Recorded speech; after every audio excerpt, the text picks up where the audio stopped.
60 বছর বয়স, এখনো বিড়ি সিগারেট খান। এই বিড়ি খাইতে খাইতে আপনি গিয়া নবীজির থেকে হাউজে কাউসারের পানি লইয়া লাইবেন আর নবীজি দিয়া লাইবেন। আচ্ছা ঠিক আছে কাকা, আগান না, অসুবিধা কি? চা দোকানে নর্তকীর নাচ দেখেন, চা দোকানে বইয়া বইয়া টেলিভিশন দেখেন, আর বিড়ি খান। আমনে নবীজির সুপারিশ নিবেন, হাউজে কাউসারের পানি নিবেন। নবীজি বিষয়টা আমনেরে এত সহজ করে বলে দিয়ে গেছে না? কথা বলেন না কেন?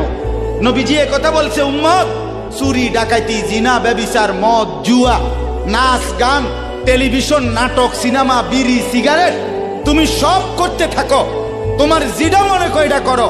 হাসরের ময়দানে শুধু আমার দ্বারে আইও, আমি বেহেশতে পাঠাই দিমু। এটাই তো সুপারিশ না?